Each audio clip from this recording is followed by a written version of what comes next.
Today is March 23, 2012, and we're at the home of Jack Spencer doing a Veterans History interview. Now, Jack lives in Middleville, Michigan at 234 High Ridge Court. Middleville, Michigan, and the zip code is 49333.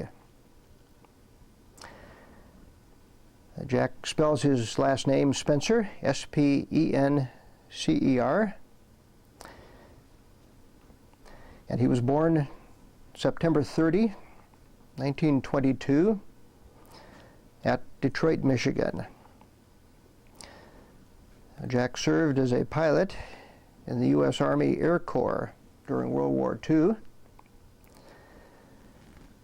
And this interview is being conducted under the auspices of the Veterans History Project at the Library of Congress, Washington, D.C., with the affiliated organization being Grand Valley State University History Department at Allendale, Michigan. And I, as the interviewer, am Wallace Erickson, and I'm also at the same time the camera operator.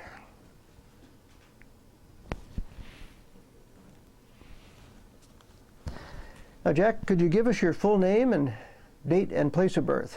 Yeah, Jack Spencer, and my place of birth was in Detroit, Michigan, and I lived there in Detroit until I went in the service into the Air Force and was attending Wayne University at the time I enlisted. Where did you go to elementary school? In Detroit. And high school also? And went to Cass Tech High School to become a printer. And in my junior year there, I decided that I wanted to teach printing, so I planned to go to Wayne University in education. I spent 2.5 years in education before I went in the service. What did your father do for a living? My father was a factory worker. He worked as a millwright, machine repair operator, and was a strong union man. How many brothers and sisters did you have? I had one brother and one sister. They were both much older than I. My brother was 17 years older, and my sister was 15 years older. I was an afterthought. And where did you live? Do you remember what street you lived on in Detroit? Oh, yeah. I was born on Hobart Street, 5764 Hobart. And then we moved on to Stanley Avenue or Street, 1326. And that's where I lived at the time that I went into the service, but I was already married. I got married the day before I enlisted. I should say I enlisted the day before I got married. So after high school, you attended Wayne University? I went to Wayne University, yes, and that's when I was called to the service. How many years did you have at the university then before enlisting? 2.5 years. And what were the circumstances of you enlisting? Why did you enlist at that time?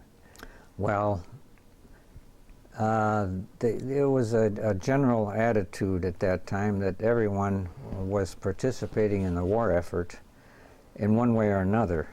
And the reason I enlisted was in order to stay in school, because the enlisting people said, join the Air Force, stay in school until you get your degree, and then you can serve your time in the service. Well, that didn't happen. Instead of 4 years later, it was about 4 months later that I was called. Did you enlist with a group of other fellow students from Wayne University, or Not as a group. Not as a group. I was pretty much on my own and finding my way down to Chicago. How I did it now I can't remember, but I got to the right address. We had a preliminary physical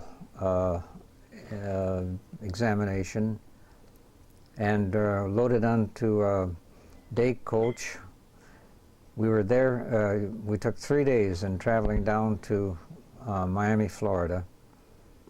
We didn't have any uniforms, of course, and we didn't have much heat in February going down there in the northern climates until we got down to the southern states.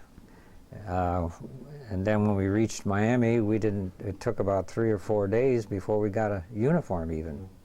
So it was kind of a rush deal, and they weren't totally prepared. I don't want to get things out of order too much here, Jack, but you mentioned you were married just before going off Yes. for enlistment. Do you remember the date that you were married? Yes, October 8th, 1942. Okay, and your wife's name? Geraldine, we called her Jerry. Her maiden name was Bates, Geraldine Lucille Bates. We were childhood sweethearts, you might say. We met in, I think it was the 8th grade in the intermediate school, Jefferson Intermediate School in Detroit. Mm-hmm.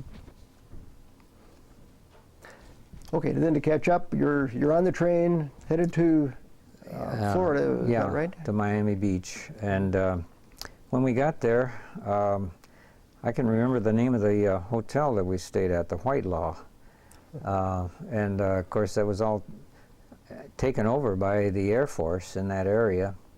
And it was fairly warm, of course, and we had classes under the trees outside. It was nice and sunny, and we had we got acquainted with drills, close order and open order drills, and some classroom sessions, but we weren't there so very long. I think it was maybe about 6 weeks before we were loaded up on a train and went to Williamsport, Pennsylvania. Jack, let me digress a little bit here to just ask you, why did you join the Army Air Corps as opposed to the other branches of the service? Any particular reason? Well, it was, as I remember, the Air Force and the Navy both had programs for college students.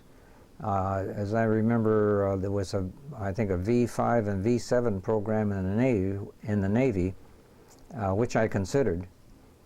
And a friend of mine, a very close friend, did go in the Navy, and he ended up having more training than I did, and not serving anything overseas. But I can't tell you now exactly why I chose the Air Force. But I thought it might be a better deal. Sure. So you completed in your basic training then at Miami Beach. Well, that was called basic, but it wasn't really basic pre-flight or anything of that sort. It was just an interim period, I would say. Was it more learning about military life, marching? Did you have any rifle training there, for instance? No, it was very much of very preliminary, very preliminary. I see. How long was that then that you were in Miami Beach? I think it was about 6 weeks. I see. And then from there, you went on to where? Williamsport, Pennsylvania, Dickinson Junior College. And Williamsport, I think, was a town of about 50,000. Nice, quaint town. And my wife was able to find a room in town, and she was there for the period of time that I was in Williamsport. And again, what sort of training did you do there? Mainly classroom training? We had classrooms. That was one of the main things. There was a lot of drill, close order drill mainly, and many parades. We used to parade into the town, and everybody come out to see us, and we would, in marching, we learned to do a lot of singing. That was one thing. A lot of the old-time tunes, Home on the Range and all that stuff. And again, your wife was able to at least accompany you to Williamsport then? Yes. Well, she didn't accompany us. She came after I got settled there. I see. Did you stay in the barracks, though, Yeah. at the college? Yes, on the college campus, there was about a 3-story wooden structure, rather quaint but adequate, and it was evidently for the students that attended there, Williamsport Junior College. Were you mixed with students, civilian students, no. then, or was it strictly military? There were no students whatsoever. And how many were there then, training total, offhand? Oh boy. Probably 250, maybe 300. And all of you in the Army Air Corps, or? Yeah. Yeah, we were all considered pre-flight students at that point. Air crew students. I think that's what they called us. Where did you go from Dickinson College in From Williamsport? Dickinson Junior College, we went to Nashville, Tennessee for classification. And that was not a long period of time. It was kind of boring. We had a lot of time that we didn't do much of anything, and it was pretty easy to goof off. And we spent a lot of time under barracks that were raised up over above the ground. I don't know for what reason. Maybe it was because it was hilly. But I remember one incident there that in classifying the students, we took examinations, written and oral, and in the final interview that we had, I think it was with a psychologist, that asked me questions. He said, what air crew member do you want to be? And I said, whatever I'm qualified to be. And he said, well, you've got to tell me what you want. And I said, well, your tests that you gave me indicate something. I said, what do they indicate? He said, well, what do you want to be? You've got to tell me. Well, I said, I could be a pilot, I could be a navigator, or a bombardier. What one do you want to be? He kept pressing me with that, so I said, what, am I qualified to be a pilot? He said, yes. Okay, I'll be a pilot.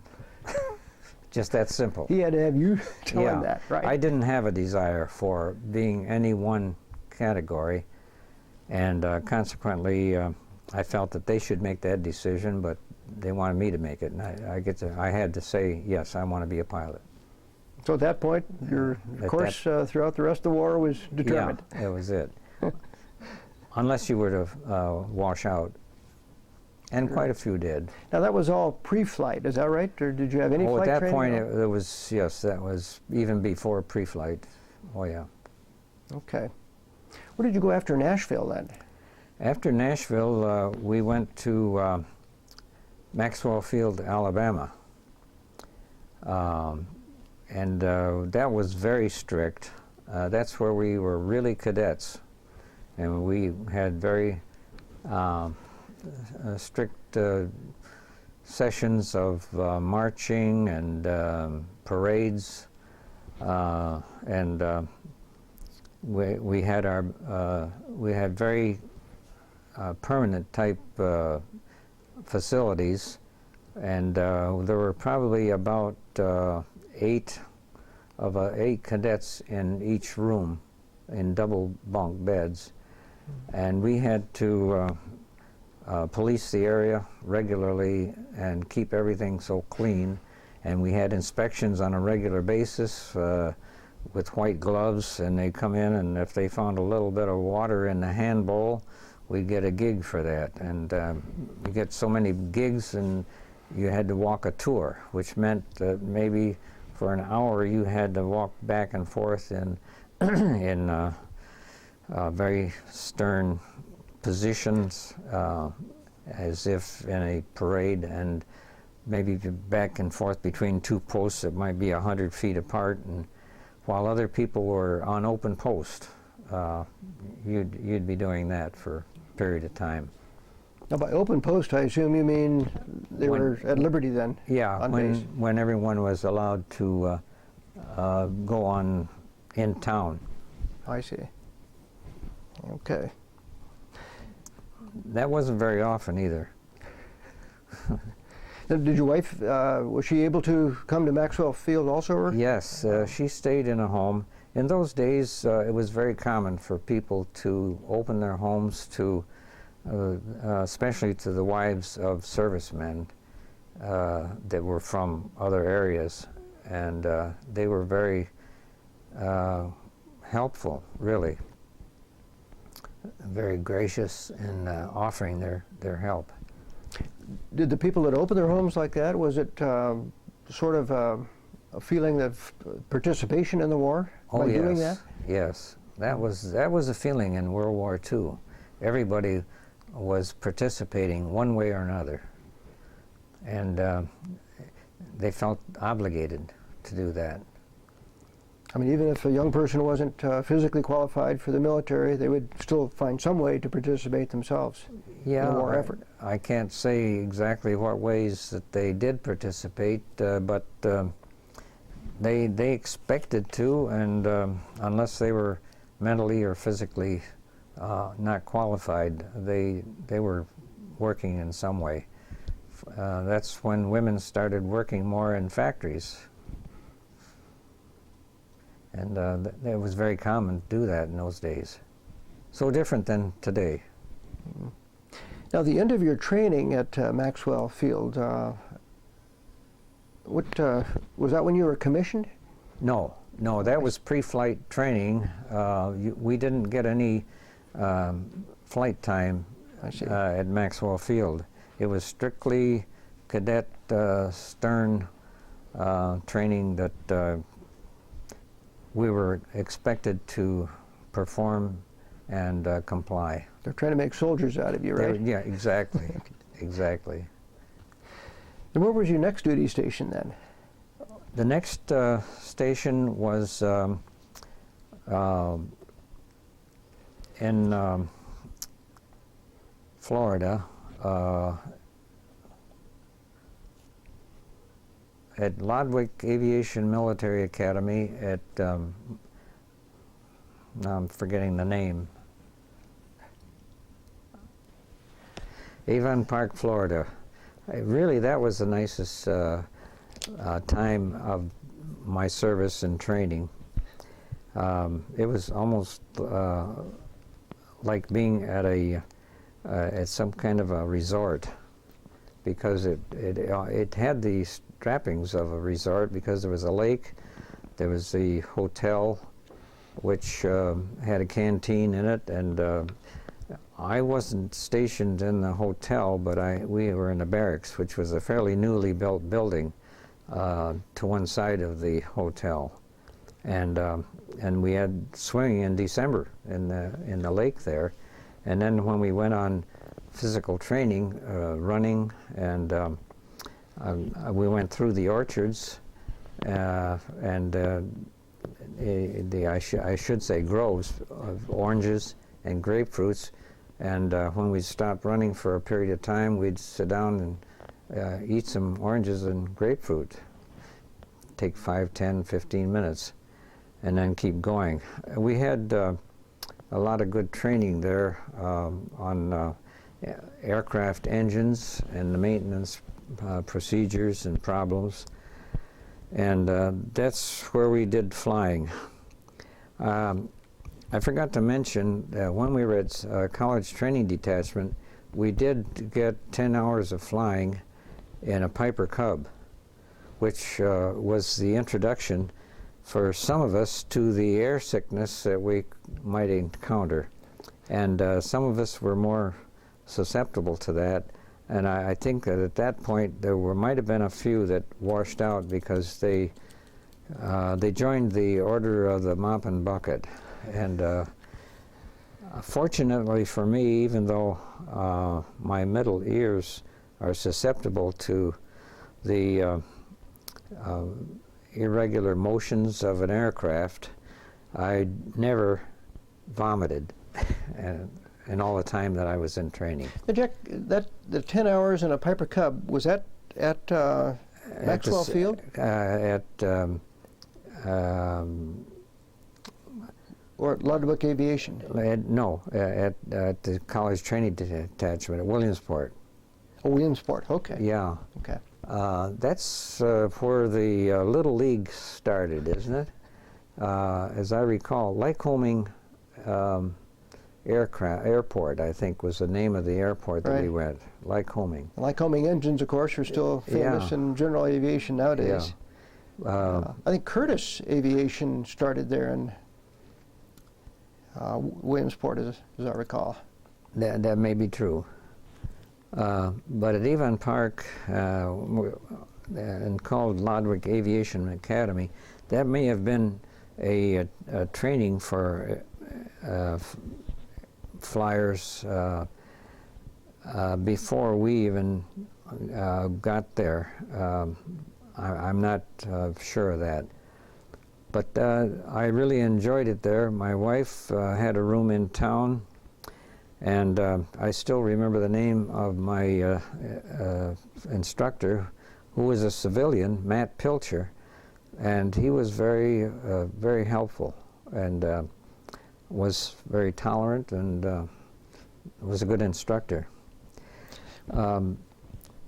We had all kinds of aerial maneuvers, training in that, and I remember when I soloed, the day that I soloed, we were flying off a small field that wasn't at the airport in Avon Park, and after soloing, our instructor was out at the wind tee, and 2 or 3 of his students were out there with him, and we were watching the others taking off and landing, and we saw one plane was ready to take off, another one was coming around on the approach to land, and the plane that was taking off was starting out, and the plane that was landing was almost on, in fact, it touched the top wing of the plane, and both pilots realized what had happened, and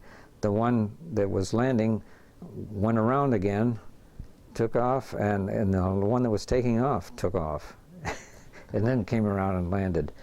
And I remember Matt Pilcher said, I think the angels are watching over the cadets. What sort of aircraft were you in when you were soloed? That was a biplane PT-13. Commonly known as a Stearman, right? Stearman, yeah. Boeing Stearman. Yes, right, Okay. Stearman. It was a 2-seater. The instructor was in the rear seat, and the pilot, the student was in the front. Then did you fly other aircraft also at Avon Park? No, that was the only plane that we were Stearman, in. then. Yes. Many times in the morning we had to wait until the ground fog lifted before we could get in there. We'd in the bus, and we'd have good times in there singing various songs. That we had one Italian cadet that could really sing some of those Italian songs. And it was a.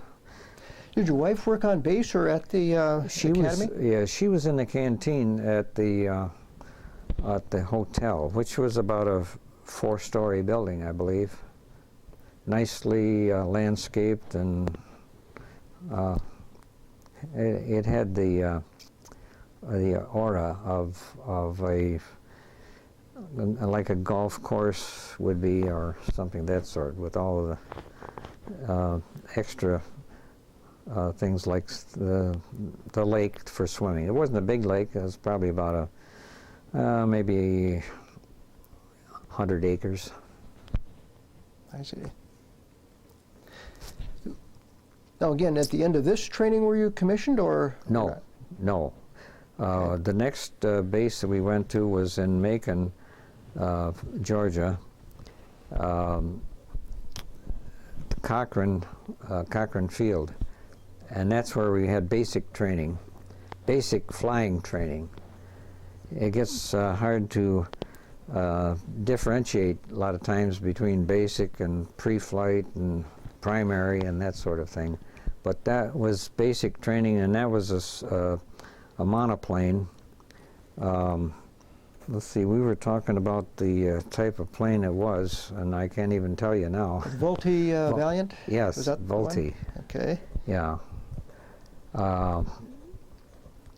And that was rather exhilarating when I can remember soloing in that plane, and it was remarkable to feel you were being lifted by those single wings sitting out there. It was an enjoyable period of time. We had a lot of training in following maps and recognizing indications of areas that you might be able to land in case of an emergency. And that was another thing in the PT-13.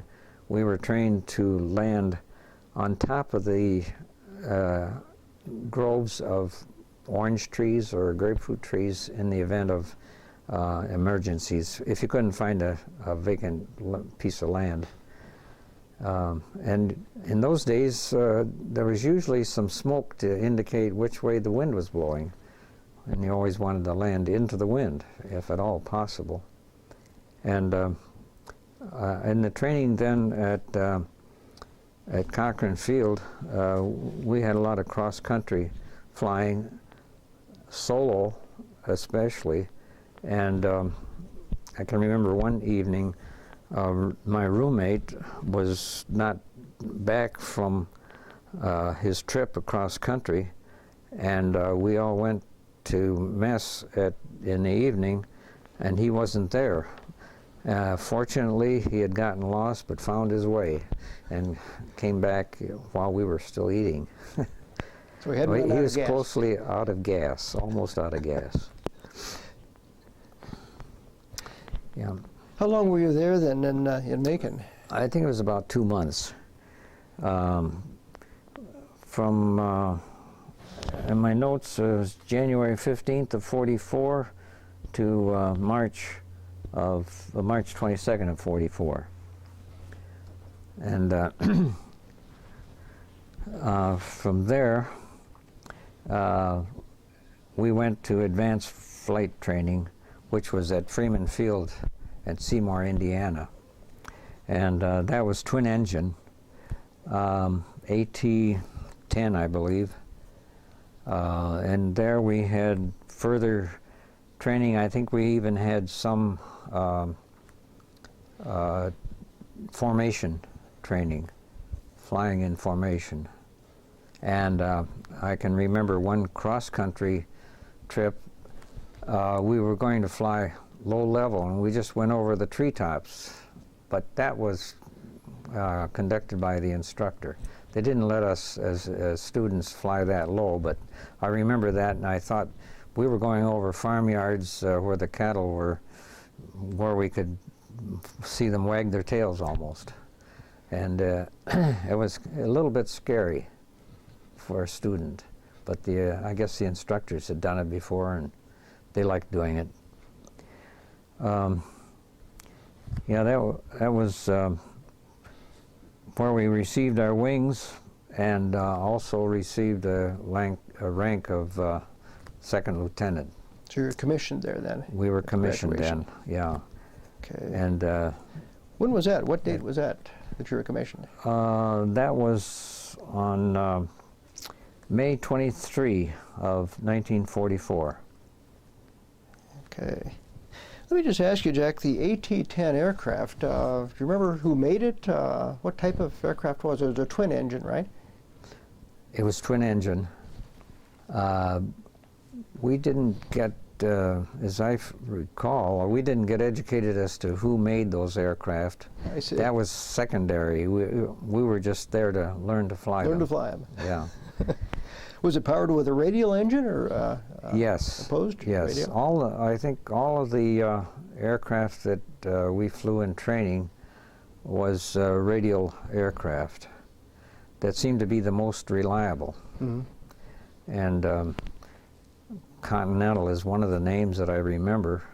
I can't remember whether that was later on in B-17s or where it was, but. Well, after commissioning, where were you transferred? Well, it was determined that I would go into copilot training, and that was at Tyndall Field at Panama City. Copilot training in B-17s. And in addition to all of the training in map reading and flying at night as well as day, and we were flying over the Gulf, and we had passengers that were being trained in shooting the 50 caliber guns, and we flew over the water surface, maybe 20 feet above the water, so that the gunnery students could shoot at targets that were on floats and rafts and that sort of thing. That was pretty noisy. Again, this aircraft was the B-17? B-17, yes. We were trained to fly as co-pilots, but we were trained to take over the plane as well as being flown with the instructor. But we flew the same procedures as the first pilot, but we were co-pilots. Basically an apprentice then. You're learning how. Yeah, and we learned about the engines, although we weren't going to do any maintenance on it. We understood the function of it and how it needed to be maintained. Also, we were trained to look the plane over before getting into it and flying, so that we walk around the plane, look over all the details. Every good pilot, I guess, does that. Now, on these training missions, then, would you have a full crew of No. the flight engineer, navigator, bombardier? As I recall, we probably had a flight engineer, but outside of the gunnery students, I don't think we had any other crew. There wasn't any crew being put together at that point. Mm-hmm. I do remember how hot it was in Florida, because this period of time was in June, and we were there until August, at the end of August. So it was pretty hot, especially in the plexiglass nose. When the temperature outside was 90, it was probably about 125 inside there, until you got on the runway and taking off, and up at altitude, why, it cooled off. How long were you there then at Tyndall Field? We were there until August 31st, 1944. And from there, where were you transferred? From there, we went to RTU training, which was a replacement training unit at Drew Field, Tampa, Florida. And again, my wife found a room in town, a very nice room there, a little apartment actually. We had 2 rooms and even kitchen facilities. And you, at this point, you were allowed to live off base, I assume? Yes, for most of the time, but of course that depended on the training program. Mm-hmm. And I even had a car shipped down by rail from home, 1937 Chevrolet. And the tires were pretty thin, but we had a couple of, what they call them, permits to buy tires, because they were short in supply, and everybody had to have, I forget. Ration stamp? They were, Was it a ration stamp? Is that what they call ration, it? yeah, they were ration stamps, Mm-hmm. yeah. And I never used it though. And in fact, when I left there, I sold it to another airman and gave him the stamps, I think. So that was kind of an expensive thing. As I recall, it cost $103 to ship that car down there, and we had to pick it up at Montgomery, Alabama. So from that replacement training, we met our new crew, and I met the pilot, the navigator. John Stanger was the pilot, and Chuck Rusa was navigator. We didn't get a bombardier at that point. We did at times overseas have a bombardier on our crew, but we met the balance of the crew there, the enlisted men, which included Griffin. I can't remember his first name. He was a Mormon from Utah. He was the flight engineer. And then we had the other men. We had a tail gunner, ball gunner, 2 waist gunners, nose gunner, and well, he flew with the navigator up in front. So at this point was where the crew was formed, and you met and also trained in flight with them? Yes, we trained together there. And that training lasted from September 1 until November 26th. And that's in a B-17, which is a 4-engine plane, as everybody usually knows. I think the width was a 110-foot wingspan and 103 feet in length, as I recall. Those might be turned around a little bit, because I can't remember all those details. Usually they're wider than they are long.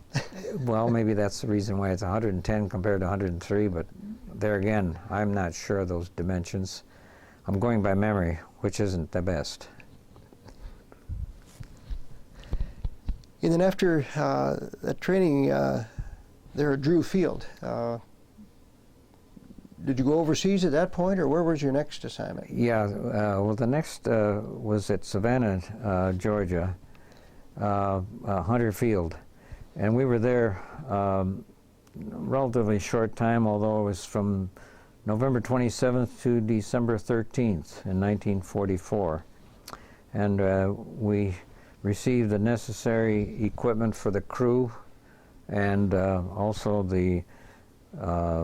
we got a brand new B-17G, and we spent time a day or two calibrating the instruments, especially the compass and other instruments there. It was our responsibility. I imagine that was all checked over by others, though, too. And how long were you there then at Hunter Field? At Hunter Field, we were there from, as I say, from November 27th to December 13th. I see, about a little less than a month then. Yeah. Did the navigator and bombardier, did they join you at that point, or? The navigator did, yeah, the navigator, but no, we didn't have a bombardier at that point. I see. And did your wife, she was able to join you there then in Savannah? Yes. My wife and another co-pilot friend, Al Stein, and his wife Barb, we were in a hotel. The Savannah Hotel, I believe, was the name of it, in Savannah. Mm-hmm.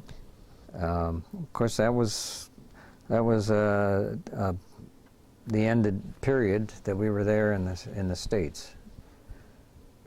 Of course, from there we took off. Our embarkation for the European destination was December 14th to December 31, and there's quite a bit of that went on in the meantime. I think our first stop was in Massachusetts or Connecticut, I can't remember. Then we went to that's where my memory doesn't serve me well now.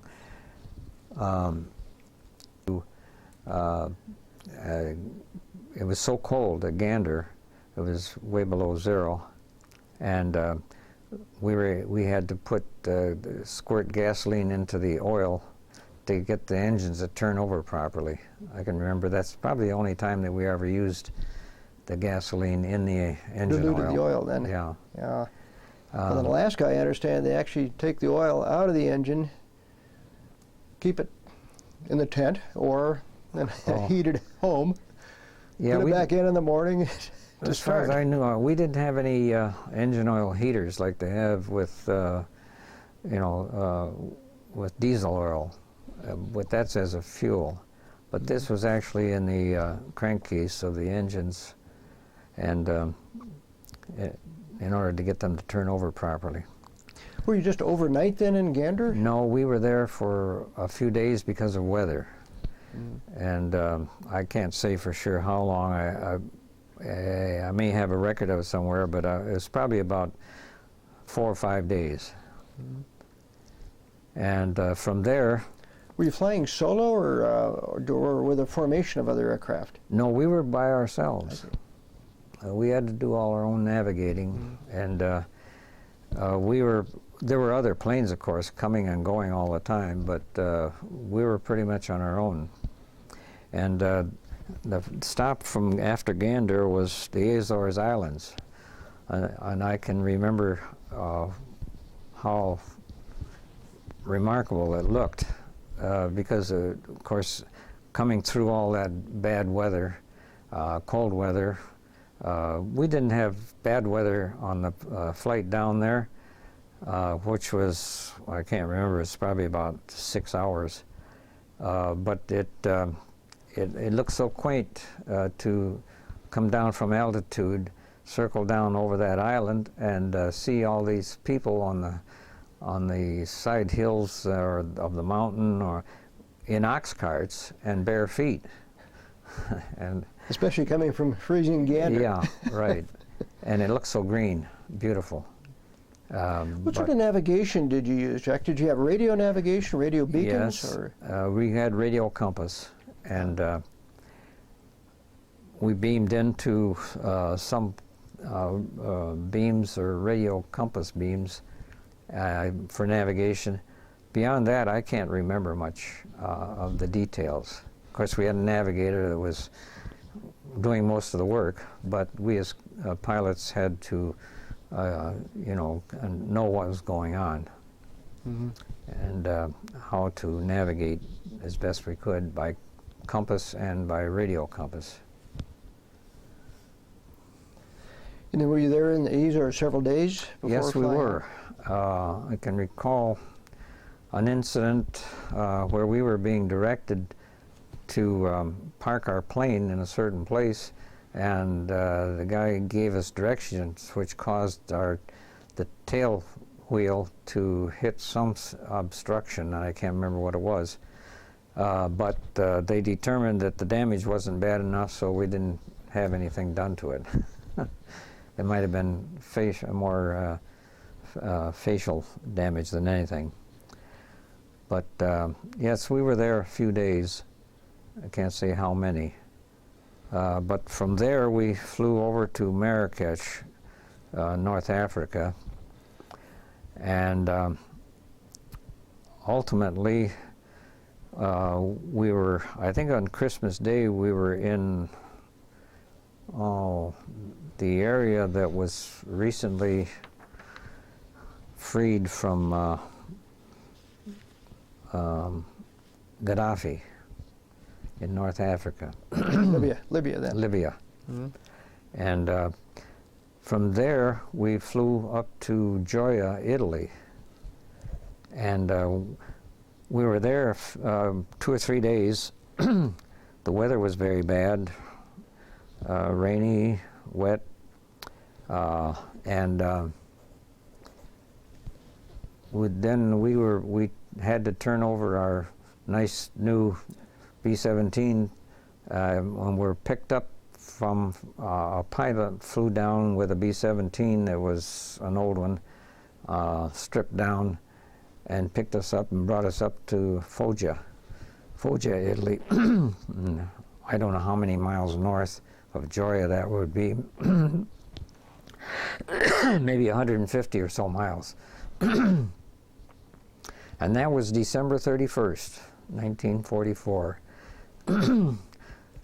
The tent area was very muddy, the roads down between the tents, and all of our gear was dumped off into that mud, and we had to pick it up and take it into the tent. And that's where we were then invited to go to the officers' club, the three of us anyway. And the enlisted men had similar facilities. There wasn't much difference in our facilities, but there was the officers' club, and I can't say for sure whether the enlisted men had a club, but I guess we did have preferential treatment. And Jack, is Foggia still south of Rome then? Or is it? No. You know, I can't say for sure geographically. I think it's more about the same latitude. About halfway up the peninsula then? Yeah, well, not quite halfway, I don't think. Okay. I think it's probably on the same latitude as approximately as Bari, which was on the coast of the Adriatic. Mm-hmm. And Foggia was on the Adriatic side then? No, east side? no, Foggia was inland. I Inland. can't say how many miles, maybe 40, 50, something like that. You said your quarters were tents. Yeah. What sort of heating did you have? 100 octane gasoline in Wow. a modified 50 gallon barrel, steel barrel. Mm-hmm. And it had a tube leading from a tank outside the tent with a valve on it, and that allowed the gasoline to drip into a crock or a pan made out of stone material, and you had to be very careful. You had to let a drop go in there and light that with a match, and then adjust the valve so that it would burn just so much for heat. You didn't want it to flood in, did you? You wouldn't want to flood it. It probably would be better to flood it than it would be to get fumes to explode, but we lost a few tents that way. I wouldn't say a few, maybe 2 or 3 over that period of time that we were there in the winter. How many were living in each tent then? Well, we had there were about 4 of us in our tent. I remember one was Captain Harry Livers, Livers. He was in there, and Chuck and Johnny and I. So that would have made, what, 4 of us, yeah. Yeah, it was very, we had a steel mat floor, the steel runways, the steel mat runways is what we were flying on over there. And that was what we had for our tent floor. We were up off the ground at least. Now your mess hall, the squadron offices and things like that, were they also tents? No, the mess hall was a built-in place, I believe, type long mess hall with a screen on the windows and pretty much open otherwise. And they had buildings made out of, they called it tufa block. It was a soft white mined stone cut to size, like size of a concrete block. But that was what some of the buildings were made out of there. I remember they had an officer's house was built out of that. Major, I believe, had that kind of a home. Maybe the colonel also. But not the lieutenants. No lieutenants, no. We were lucky to have an officers' club. The officers' club was made out of that tufa block too, as I recall. Mm-hmm. We had bottle of whiskey allotted for each officer once a month. We put it into the, donated it to the officers club. I remember that about the only mix we had was grapefruit juice or orange juice, which we were lucky to have that in cans. Were you able to get other liquor like wine or beer or anything? Not that I recall, no. Just the one bottle a month then? Yeah. You had to ration it out. Yeah. I don't recall beer being in there. It may have been, but I think weren't allotments of beer 3.2 beer, as I remember, in the exchanges in the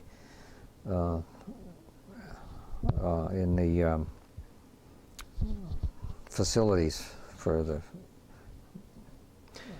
Let me ask you about the food at the mess hall. What sort of food did you have? Well, we had a lot of powdered potatoes, powdered milk, powdered eggs.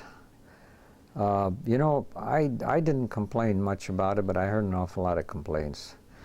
Because to me, food is energy, it's fuel for energy, and it didn't bother me too much. On our flights, we used to have 9-hour, it was common to have 9-hour flights in combat, and we'd have some kind of it was like a little tiny refrigerator, or well, it wasn't a refrigerator, but it was in, maybe it was to keep it from freezing, because our temperatures at altitude at say 30,000 feet would be 55 degrees below zero. We had electrically heated suits on, but with all the equipment that we had, it was almost too much. And sometimes, even though we had flak helmets, we often didn't wear them. It was kind of a nuisance, and we had flak jackets, and we had a 45 caliber pistol, and we had boots, but usually boots would be knocked off if we bailed out. And then we had, our parachutes were hooked onto our chest and strapped in. We had a Mae West for flotation device in case we got into water. And with everything like that, the parachute pack was, we stuck it under the seat on the cockpit. And we had almost too much stuff on. We had a mask, of course, for oxygen, and we had a throat type microphone. There were two little buds here that we wrapped around our neck. Remember that? And we had to plug in for the electric heat for the electric suit. And then we had the control for oxygen. We had the control for intercom. And there was so many things that it was almost impossible to have everything in place. Mm-hmm. Did you take food with you then on the long missions? Sandwiches, usually. Sandwiches. Yeah. Sometimes they were frozen. And maybe that's what that container was to do. Just insulated then to keep them from freezing, perhaps. Yeah. And usually that would be handled by one of the enlisted men and kept somewhere back in the fuselage. Mm-hmm. Do you recall what the maximum endurance of the B-17 was? How long, what was the longest mission, or how long could you have stayed aloft? Well, I think with full load of gasoline in the wings and other storage containers, I'd say 10, maybe 10.5 hours would be about the maximum. I don't think we had any that long. They were usually about 8.5, 9 hours. And if we had to abort for any reason, we had to either dump the gasoline load or the bomb load into the Adriatic, because I wish I had some specifications on what the bomb load would be, but that's somewhat immaterial. But I always figured that we were dropping the cost of a home.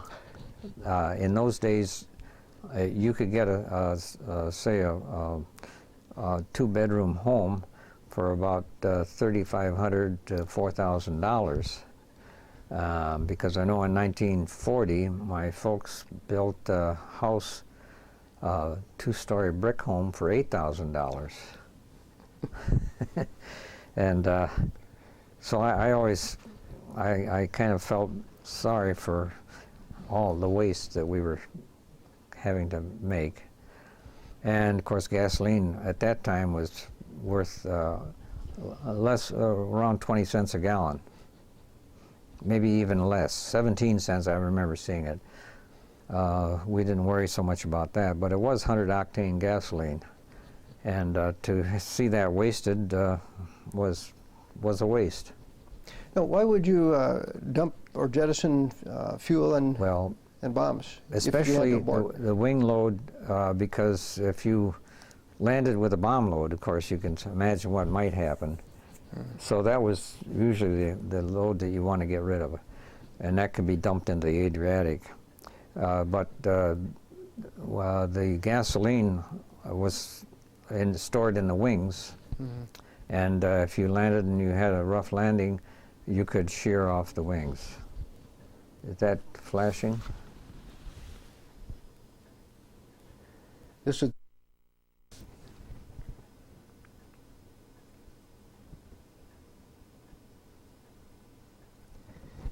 is tape number 2 of the Veterans History interview with Jack Spencer in Middleville, Michigan, being recorded on March 23, 2012. Now, Jack, we'd been talking about some of your missions over Europe. What else would you like to tell us about some of your missions? Well, one of the missions that I didn't get credit for officially, I had notes of it in a small book that I kept, very small book, that I recorded all of my missions, and didn't discover until I started putting things together here in this past year that actually I didn't get credit for it on the official record. And it happened to be a mission in which I was appointed to, as a qualified pilot, to be a tail gun observer. Of course, I'd never fired a tail gun from a B-17, which was a double 50 caliber turret, and it happened to be a mission in which we were leading the group, and we had a colonel, I believe it was a colonel. We had all brass anyway on the plane except for the engineer, the aircraft engineer, and he was, of course, a sergeant and was also a gunner. But we had all officers for waist gunners and nose gunners. We had a navigator, of course, and we had a colonel for a command pilot, and I believe it was a major for copilot. And I was appointed as a tail gunner to observe how the group was getting together after takeoff. So we'd circle around the field a few times and gaining altitude, because we had to gain altitude of at least 10,000 feet in order to get over the Alps, going on a mission into Germany or Yugoslavia or further in northern Italy. And on this mission, I had to report to the command pilot as the group was getting together, how they were forming, and who was lagging behind, and so forth.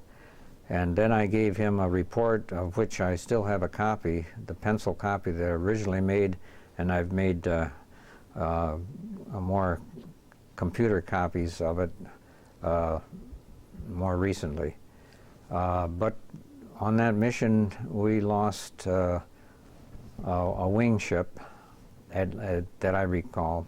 Actually, I took a picture of the men bailing out after they were hit, and when it went down in a spiral.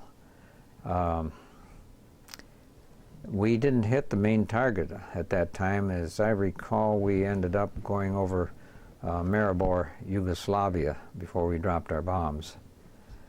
And that may be the reason why I didn't get credit for it, was because I wasn't in the co-pilot seat where I belonged. Jack, how many aircraft were in a group then, like on that mission? I believe we had 4 squadrons of 5 ships each. So there would have been about 20 planes in the air at that time. I think that was typical, but again, sometimes my memory doesn't serve me well. Was this normal then, to have a colonel and major and a lot of brass in the lead aircraft on a mission? Normally I wasn't in a lead aircraft, so I can't really say, but I imagine if the lead ship of the group would have had all these officers. And I don't know why we needed so many officers in a plane, because they probably weren't any more familiar with firing a 50 caliber gun than I was. Although we did have indoctrination on all those kinds of weapons in our training previous. On your normal missions, and where did you fly? Through northern Italy, or even north into Austria?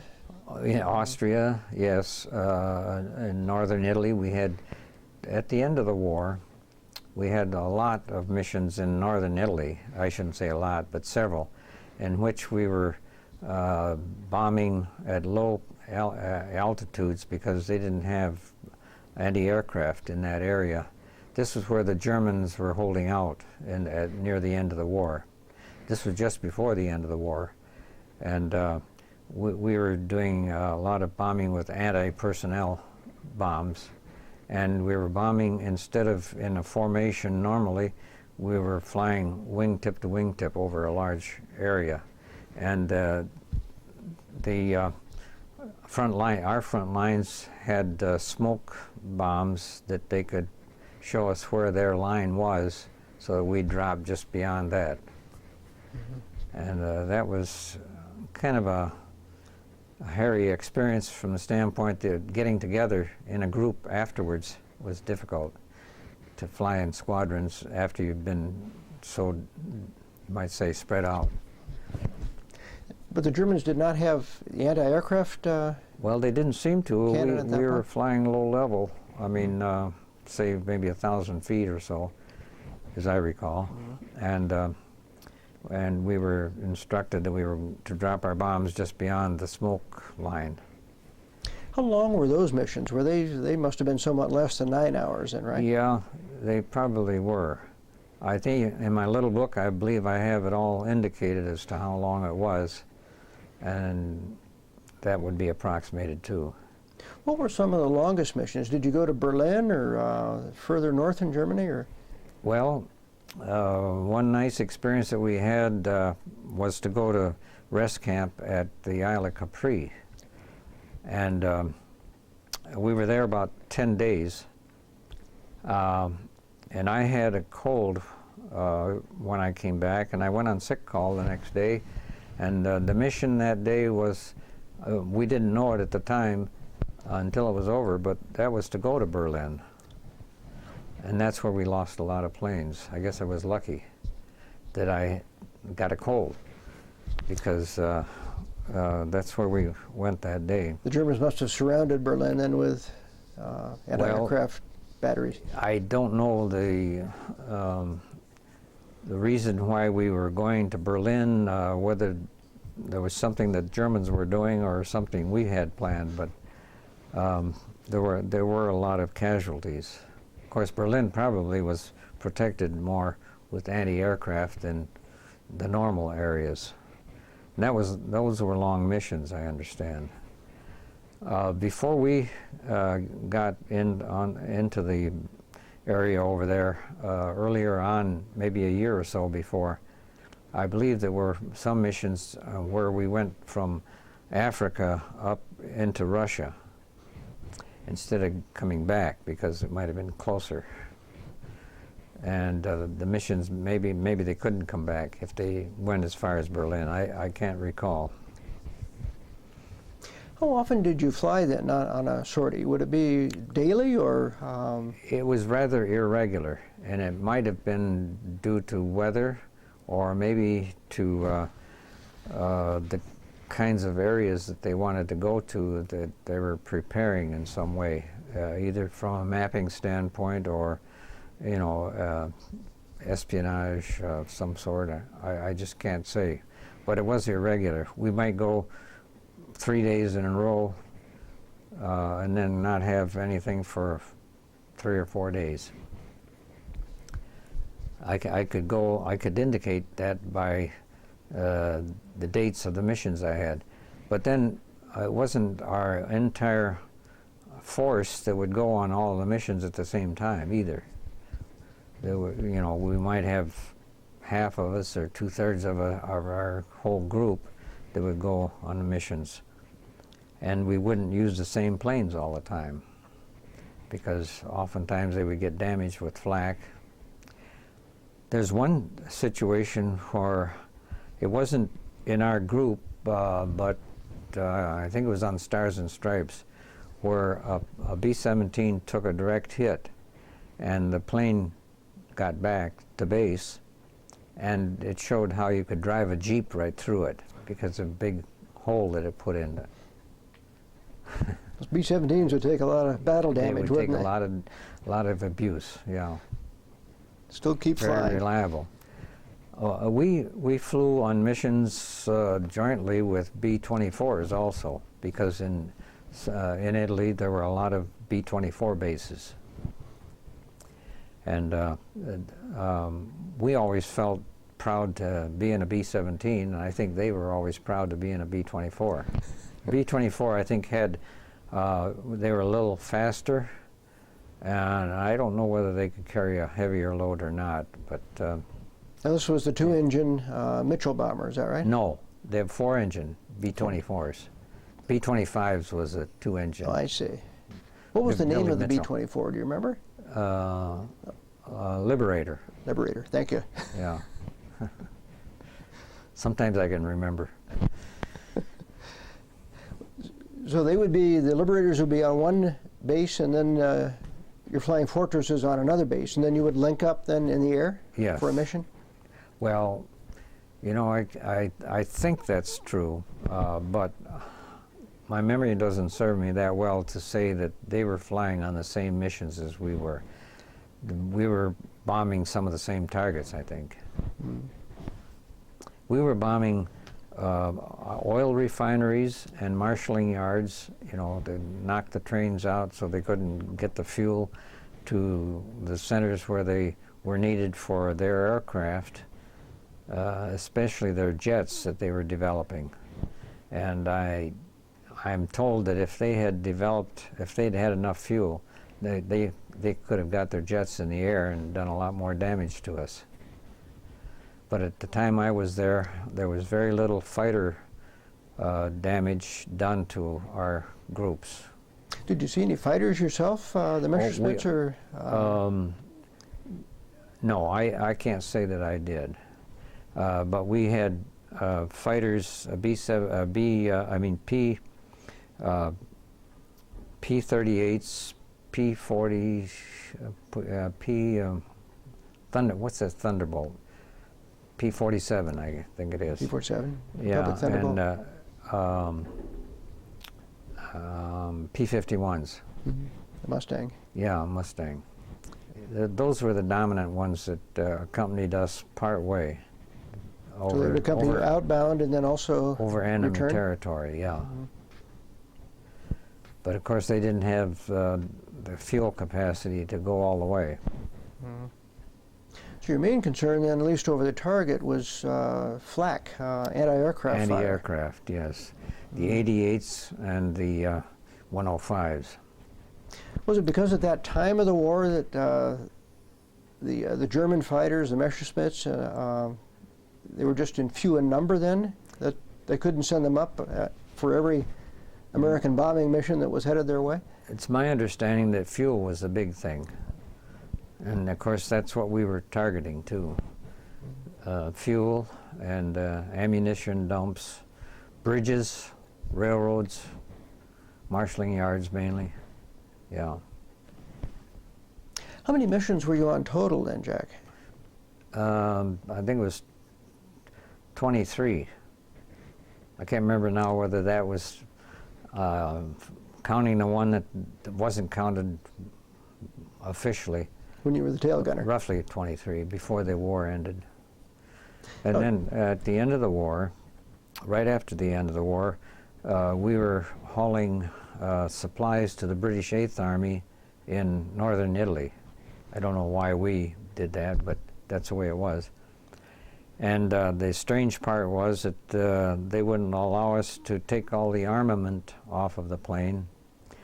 One time I said, this is stupid, carrying all that heavy armament, you know, those 50 caliber guns weren't very light. And then we had the load of all them. Well, we carried potatoes in bags, flour in bags, that the dust from the flour was dangerous, you know, with the electrical equipment. Then we had jerry cans, you know, 5-gallon cans of gasoline. They were leaking. We could smell it. And the danger was explosion because of all the electrical switches and everything. So we left the bomb bay doors open on landing or taking off. That was always that way. The air, we'd open our windows too and have everything open that we could. And then the radio equipment got full of dust from the flour. And then we landed on sod fields in northern Italy, you know, just grass fields. That was kind of bumpy, rough. We were lucky we didn't have any explosions. So your aircraft, B-17, was basically a freighter then at that point? At that point, we were flying freight, yeah. Is there that kind of room inside the aircraft? Well, there was room enough that used all the available space, and we were lucky that we didn't get overloaded, you know, equilibrium on too heavy in the tail or too light in the nose. And one nice part of those trips to northern Italy was that we could go fly along the coast of the Adriatic and just see what it was like, and especially when we come to what's the one we were talking about earlier? Venice? Venice. And that's where I took a few pictures from the air. And to see all the canals of water must be strange, kind of. Jack, life. at what point in your overseas tour did you move from the right seat as a co-pilot to the left seat as a pilot? We always flew from the seat that we were designated. So that even though we were flying, as a co-pilot, we were flying the main pilot, especially in formation. Co-pilot was in charge, you might say. If we were to get vertigo, though, and see that coming on, and if the pilot noticed that I was getting vertigo, or if I noticed that he was getting vertigo, we'd tap the person on the shoulder and take over, because that's dangerous, as you know. Vertigo is where you don't know up from down or left from right or which way you're going. It's a terrible feeling. Your inner ear just starts to spin. Yeah, I've had it only a time or two, but it's an eerie feeling. You have to watch your instruments very closely, but if you're in formation, you're watching the other plane flying on its wing, and you're watching also this airspeed and altitude and so forth, but you mainly have to fly right with that other plane, very close. Now, I've got to ask you, I assume these aircraft did not have autopilots. They were did. You flying by hand at all times? They had autopilot. They did. But you didn't use it very much. Particularly in formation, you couldn't. No, maybe on going cross country, steady flying, or if you just had to put your time in when you weren't on a mission, when you just had to put your number of hours for the month in. And that happened a few times, and then you'd have a lot of people flying that wanted to get their time in, and you'd be on autopilot and you're just going cross country. Now, what sort of battle damage did your aircraft suffer in any of these missions? I mean, flak or? Yeah, we had a lot of flak sometimes. I think I counted over 100 flak holes in a plane. I think it was on my third mission.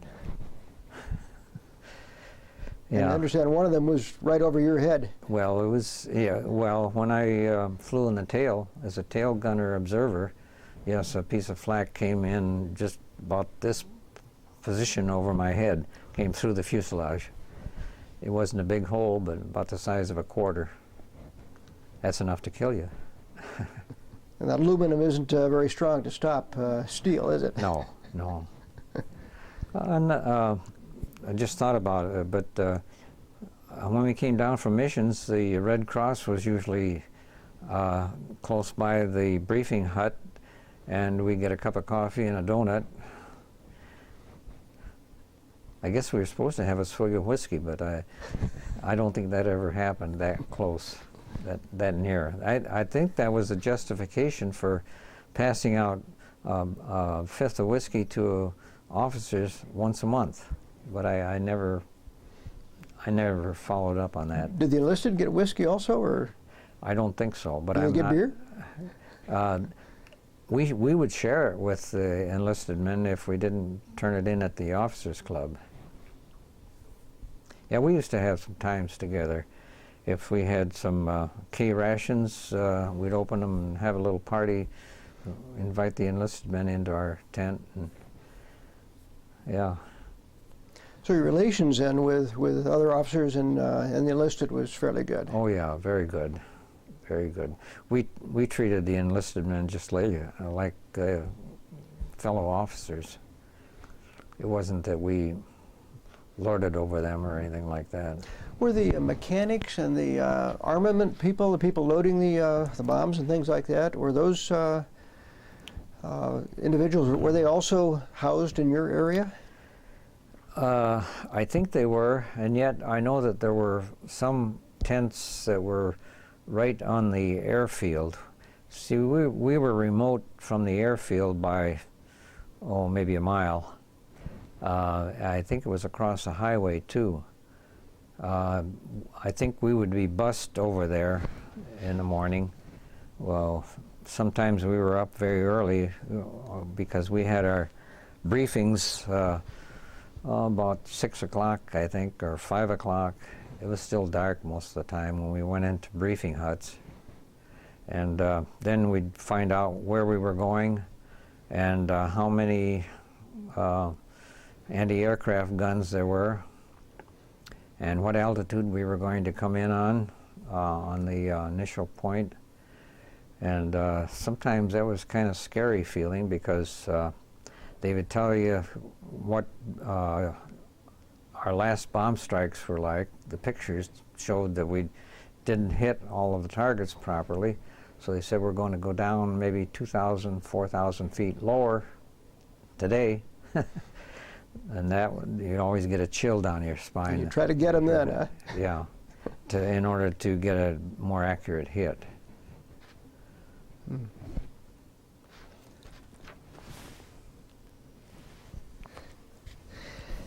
Jack, one thing I wanted to ask you also is, how did you keep in touch with family back here in the United States? Well, I got a telegram. It wasn't accurate. This is around June 10th or 11th. My wife had a baby. I knew that she was going to have a baby, but I didn't know when. And they I think they got the telegrams mixed up because my telegram said, glad to hear that you're safe and well. And I was thinking, I wonder if someone got shot down and was in prisoner of war camp. And he might have got my message, which said, "Girl is born." And anyway, I knew that there was a mix-up. The name was, the last name was the same on both telegrams, is that right? Yeah, yeah. My name was correct on there, first lieutenant and so forth. But I often wondered about maybe a prisoner of war getting the wrong telegram. That was when Carol, my daughter Carol Lynn, was born on June 10th, 1945. Mm-hmm. Did you have regular, like, V-mail, or did you have regular mail going back and forth? We had regular mail, and our mail all had to be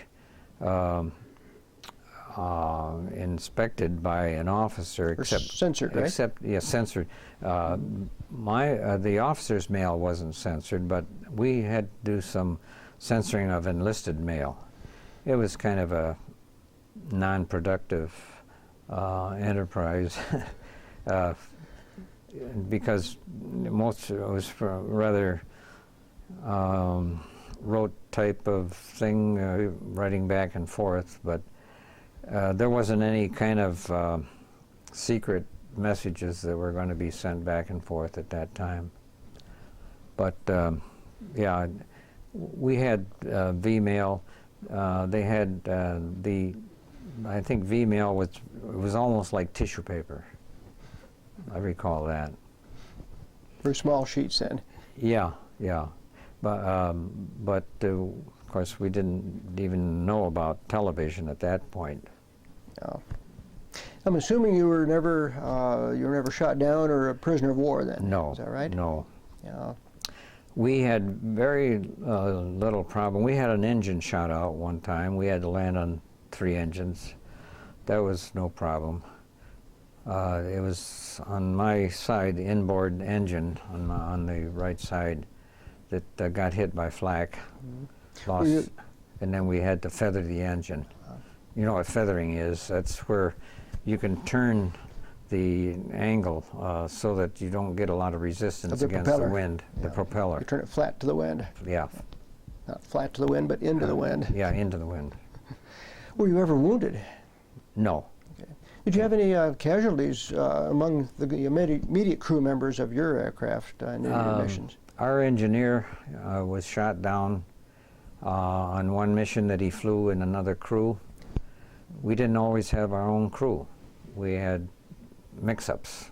I don't know why they were mixed up, but well, like in my case, I went on sick call one day, and I suppose that could happen to anybody. And that was the only casualty that I know of on our crew. And we had others. My friend Al Stein was shot down, and he was a prisoner of war.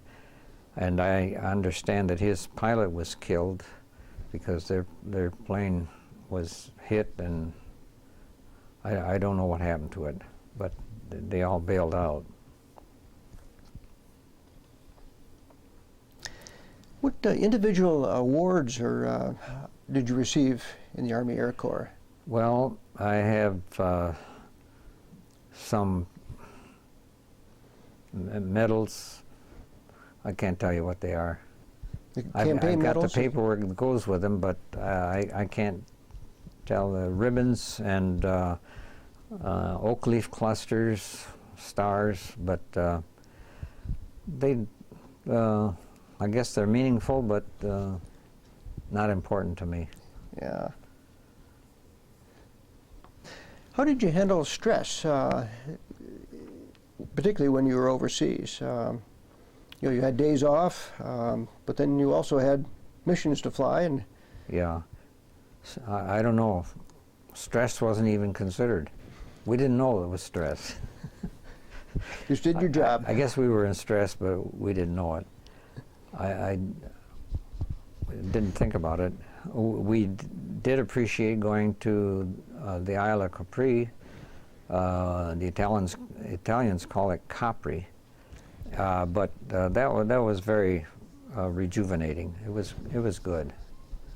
I guess you call it rest and recuperation. How long were you there then on Capri? About 10 days. Is there anything else you did among yourselves for entertainment in your off hours? Well, as summertime came, we went over to the Adriatic by Bari, where we went swimming. I didn't like salt water so well. It was ordinary for John Stanger, the first pilot. He was used to it because he lived in Massachusetts, and I guess he got to swim in the ocean quite often. Were you able to get leave away from base at all when you were in Foggia? We could go out into town. We weren't supposed to eat anything in town. I can remember we did have some roasted almonds. There were some, especially some of the permanent personnel that were like maintenance people, that they ate off base. Some of them even would eat in families off base. I don't know how they ever got connected with families, but we also sometimes had our laundry done by natives instead of having the GI laundry, which was not so good. Did you have any entertainers coming by your base at all? The USO shows or anything like that? Yeah, there were some in towns. Now that you ask, I recall that we did have some USO entertainers. I can't tell you the personalities because they didn't mean a great deal to me. Must not have been Bob Hope then, right? No, I can't say that I ever saw Bob Hope. But he might have been around there somewhere. But well, we were glad for whatever we got. Yeah, we were off base sometimes. But we were careful because we didn't want to get the GIs. That was probably the prohibition from eating off base. I think so, yeah. Right. Yeah. Did you take photographs or yes, I have an movies at album. all? I have an album that I put together after 60-some years in shoeboxes, and as best I could. And did you keep a personal diary other than your official aviation logbook? Only a few notes at times, and that log of my missions was the main one overseas that I did. When we got to the Azores Islands, I started a little diary, but it was only on a few sheets of loose paper in pencil, and I recorded that in that document, manuscript, whatever you want to call it. Now, what were the conditions of you returning back to the United States? Did you complete so many missions and you were allowed to come back to the United States, or did your whole crew come back? No, that's a strange part. I can't say why the whole crew didn't come back as we went over. But John Stanger and I, pilot and co-pilot, we were allowed to fly a B-17 back home with a number of other people assigned to our trip. That's the best way I can say it. And I remember coming back the same way as we went over. At the Azores Islands, a number of us had what we called short snorters. I don't know what that means, but we, all of us on that trip signed in my case, it was a $5 bill. Now this brings up something else. We were given money, cash, and I think every enlisted person had it also. In the event that we were shot down, I can't say how much money it was. I would guess maybe approximately $100 in various denominations, mostly $1 bills. And this was for the purpose, in case we got shot down, to encourage people to help us. And U.S. money was well honored in Europe, all over. And it was good as gold. I can remember that at the exchange, a pack of cigarettes was only a nickel, 5 cents. And we used to be able to get soap very inexpensively. That was used as barter. Even though I didn't smoke, I would buy cigarettes and soap to use with the public to barter for I don't know what, maybe even washing our clothes. I think it was the biggest thing, because having some of the natives wash our clothes was better than having the GI laundry.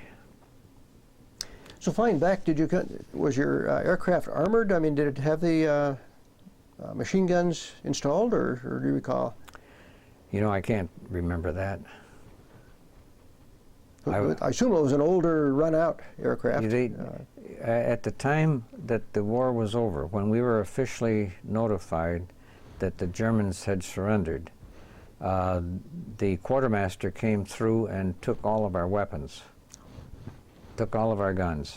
I mean, pistols, and if there were any rifles or other. So you were armament. still in Foggia then at VE Day, is that right? Yes. I see. Yeah, we were at Foggia until we were officially told to go home. Mm-hmm. So you yourself weren't really part of the occupation then of Germany or Italy? No. I see. No. Didn't know anything about it at that time. Again, the route coming back, was it back through North Africa, the Azores to Gander? Exactly the same route that we went over, yeah. I can't tell you exactly in detail, but I remember getting to the Azores Islands and through North Africa, and then back up to Gander, Newfoundland. What were your feelings on those flights? Probably a little bit different than headed over to Europe. Yeah, I imagine so. I can't characterize my feelings about it. It was pretty much matter of fact. It was a job to get done, and I was glad to have it done, because I wasn't anxious for flying. I wasn't a so-called flyboy. I remember one young man with me in line, because his name was Spengler, and of course everything went by alphabet. Bruce Spengler from Chicago, he was so anxious to get into fighter pilots. Oh, he couldn't wait, and I imagine that's where he went. But we were in training up to a point. I think we were together in primary flying, and I have pictures of him. And then beyond that, we split, because he went into a single engine, I'm sure, and I went into twin engine.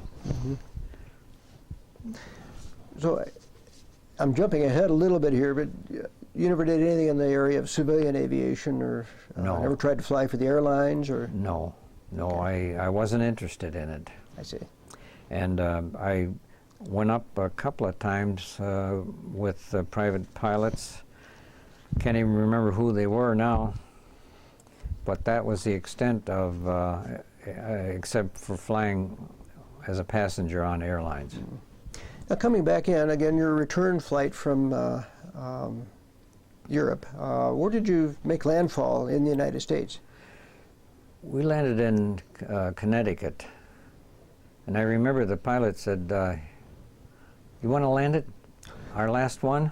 I said, "Sure." And I landed it there at, I can't remember the name of the field in Connecticut.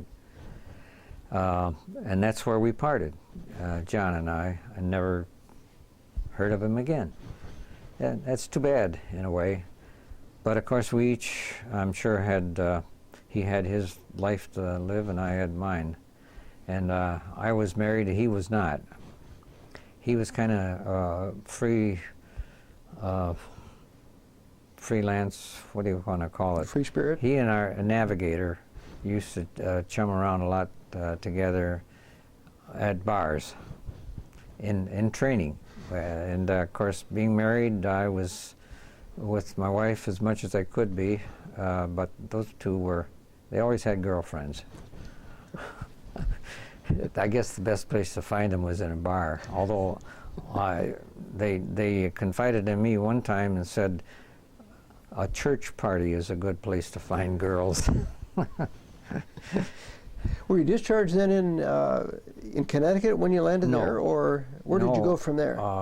I had orders to go by train to Illinois, and I can't remember the name of the place. It was close to Chicago, and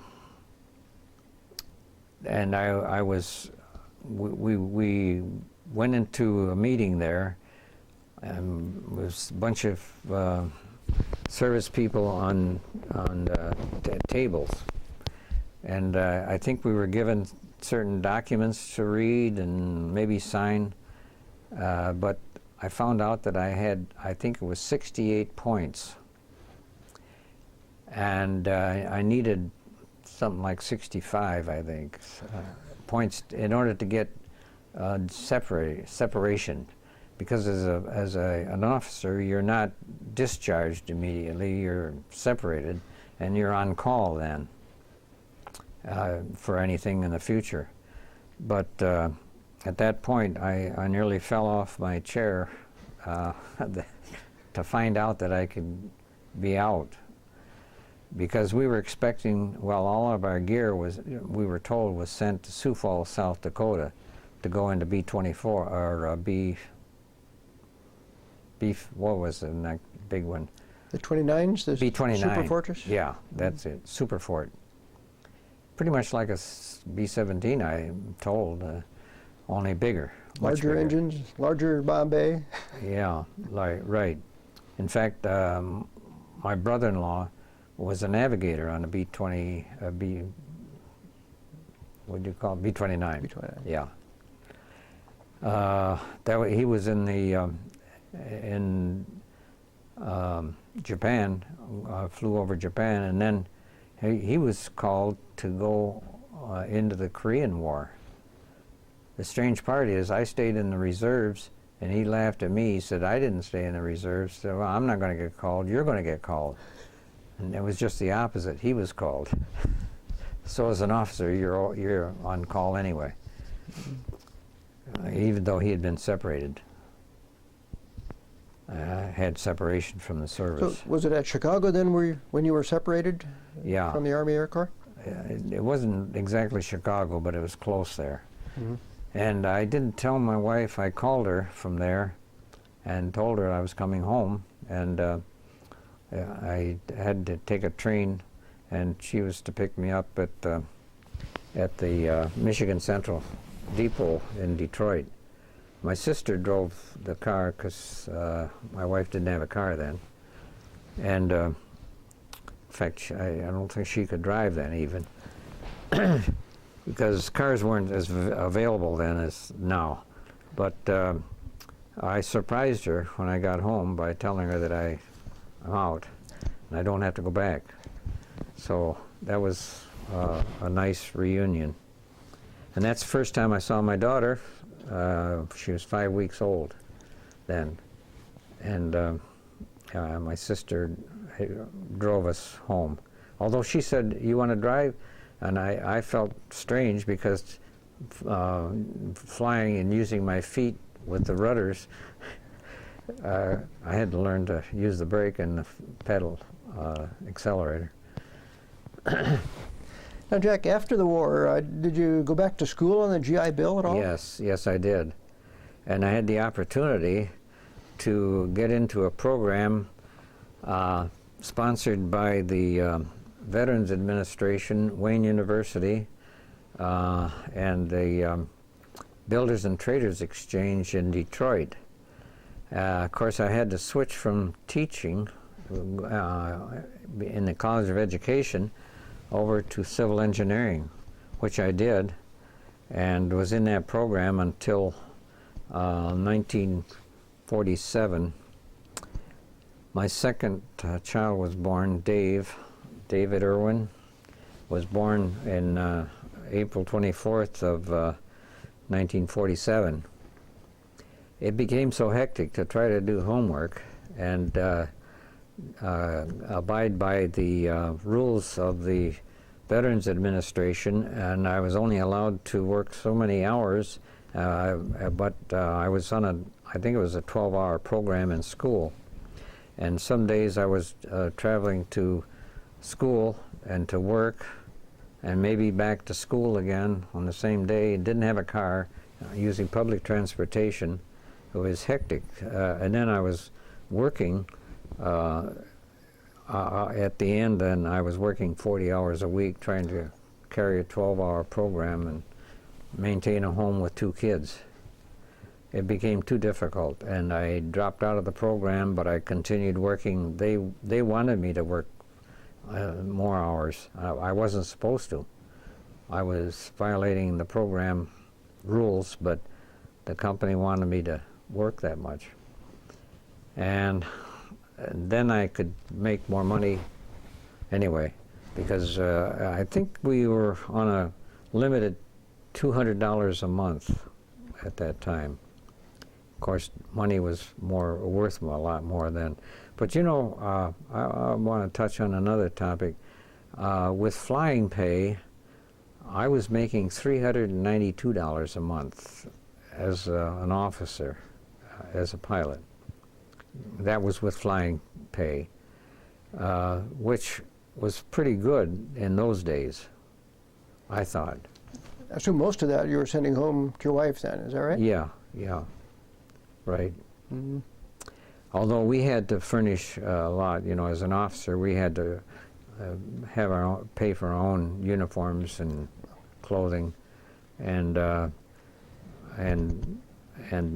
residence also, if we had one in the service. But I was always on on the dole, you might say, because I mostly in foreign country. In her tent. Jack, the friends you made among your fellow crew members overseas, well, in the military in general, did you stay in touch with them after the war at all? I did, with Al Stein and Richard Griffin, who was our flight engineer. He visited me one time in about 1963. I think it was 63. I've got that in my document. And he was working for the Agricultural Exchange Service. Oh. And he had reason to come to Detroit for a seminar, I believe, that he was required to go to. And I was living in Ortonville, Michigan then, and so he visited me, looked me up and visited. It was nice of him to do that. But then we exchanged Christmas cards, and to Al Stein and I, we exchanged Christmas cards until recent years, and I've lost track of him now. I don't know what happened. I tried to reach him and couldn't. Did you join any veterans organizations, like the VFW or the American Legion? I think it was AMVETS when they started. I joined it, but they kind of faded away. Now, maybe I'm saying that wrong as AMVETS. It was an organization of veterans, and I remember that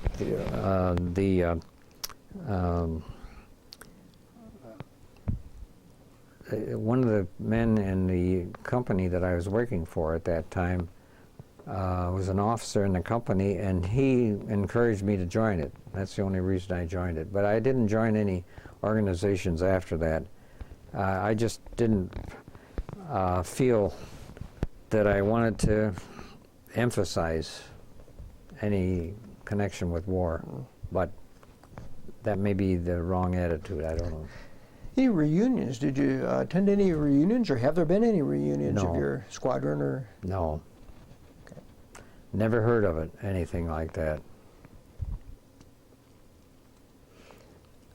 Let me ask you, your military experience and your thinking about war, how did it affect your life in general at all after the war?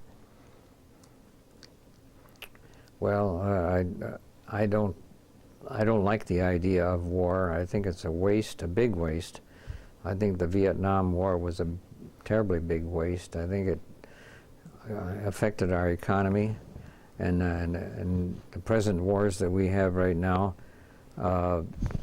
There was such a difference in World War II, where everyone was affected by the war because everyone was expected to contribute in some way. And the way it is now, we have a volunteer army rather than one that has a draft, such as we had in World War II. And even in Vietnam, we had a draft. I think total conscription is the only way to go if we're going to have a war, so that the sons and daughters of senators and representatives in Washington have an iron in the fire. And I think that's terrible the way it is now. The ones that volunteer for it are the only ones that are really affected. Those of us back here don't even know what's going on except for TV and radio and computers. Well, Dick, let me also ask you, did you have, beyond Carol and David, your children, do you have any other children? Yes. We have John Raymond. John Raymond is his name, and Paul Douglas. John was born in 1950, July 14th, Bastille Day. He always remembers that. And Paul was born in 1954 on April 26th. Yeah. My first wife died in year 2000, and that was on April 23rd, or no, April 20th, I think it was. It was Good Friday. Anyway, and that year, she was buried on April 25th, which was the day between my two boys' birthdays. Yeah. Okay. My second wife, Pat, and I have been married 11 years. We got married in 2001, March 3rd, and we live now in a condominium for the past almost 4 years. My wife and I became acquainted because my daughter and she worked as registered nurses at the Pennock Hospital in Hastings. And just a couple of days after we were meeting in a home for church purposes, development of a new building, her husband had a fatal heart attack, and only 2 days afterward. And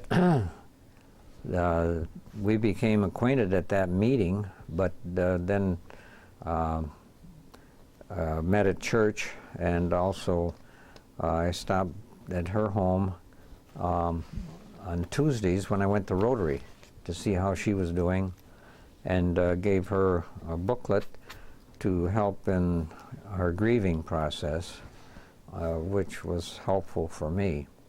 We attended a grieving session, or several sessions, that were sponsored by the hospice part of Pennock Hospital, and became well enough acquainted that we wanted to get married, so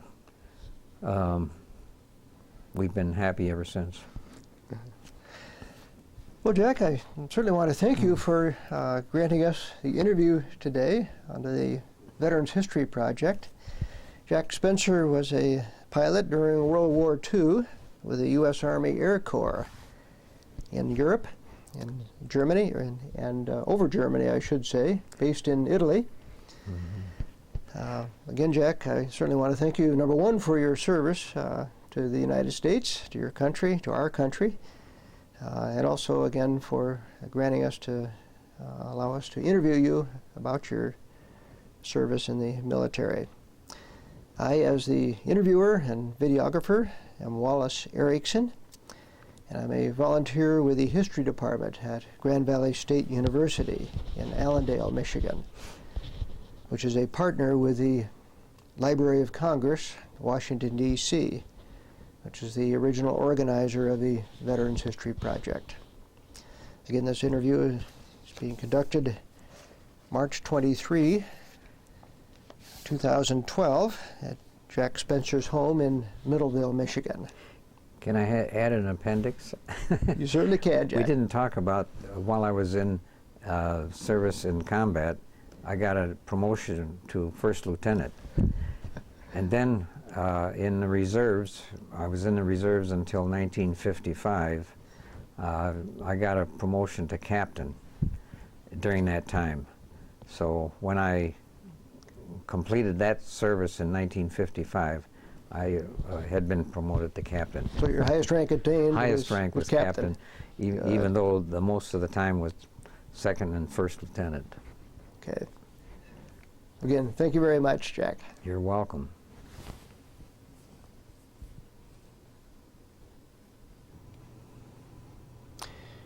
Today is March 23, 2012, and we're photographing various documents and photographs provided by World War II U.S. Army Air Corps veteran Jack Spencer. Jack lives at 234 High Ridge Court, Middleville, Michigan, 49333. Jack was born September 30, 1922, at Detroit, Michigan.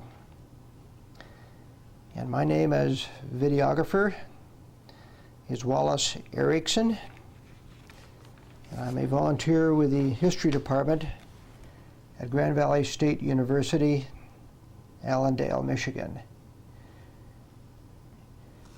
This video section is being done under the auspices of the Veterans History Project at the Library of Congress, Washington, D.C. Now, Jack, we have an honorable discharge here. What is this document? Well, this is the final document. It said after 10 years in the reserve and having attained the rank of captain that I am honorably discharged from the United States Air Force. This is in June of 1955. What is this document then, Jack? Well, this is a military record and a report of separation and a certificate of service. This is when I received separation, which is not the final word as an officer, and gives the designation of the battles, campaigns, and decorations and citations. This is in 1945 when I first came back from overseas and received separation. I had an adequate number of points to get out at that time. That was before the Japanese War was over. So we expected that I might go back go into B-29s from B-17s, but that didn't have to happen because I had enough points to get out.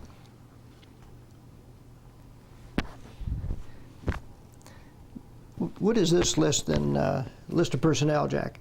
Well, this is one sheet of many that were organized when we went to Tampa, Florida, Drew Field, in the replacement training unit. This is our crew. The bottom list there says Crew 10-53, John Stanger was first pilot. I was co-pilot. Charles Bruza was the navigator. Richard Griffin, as corporal, was the crew chief. I mean, the flight engineer, and then Herb White and George Neal, Victor Selby, Eugene Scherer, and George Peterson. They were all members of the crew who were all gunners, but I think the radio man was Herb White, as I recall, and then the others were just 50 caliber gunners. Okay, who's this young aviator, Jack? That's me. That was at the primary flying school, where you're flying PT-17s, biplanes, Stearman, and I got my parachute harness on there. One thing about primary flying school, we were taught that we couldn't even taxi an airplane unless we had a parachute harness on, and the parachute was on our rear because we sat on them. It doesn't show there, but that was the kind of a parachute setup that we had at that time. Okay, this is another photograph of you, is that right, Jack? That's right. That's after I got my commission, and I can't say exactly when, but I would guess that might have been after we went into RTU, Replacement Training Unit, because of that kind of a jacket that I had. I still had that jacket after I was separated from the service. Had it for a few years after I was a civilian. Okay, in this photograph? Yeah, that's a new second lieutenant, and that was probably taken at Freeman Field, Seymour, Indiana, when I graduated in May of 1944 from twin-engine flying school.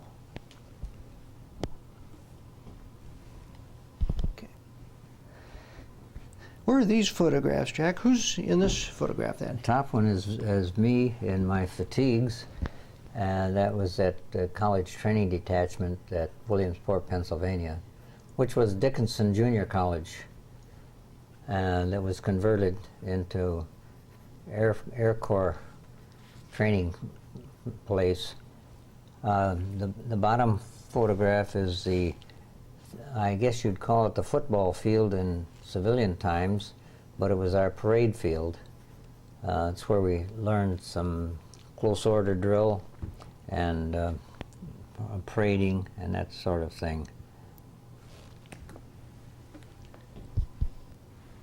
Okay. And who's on the left photograph then, Jack? Well, that's Jerry and me at Williamsport, Pennsylvania, College Training Detachment. My wife was with me at most of the posts that I was on, and she had a room in town. Fortunate to find a place to stay like that.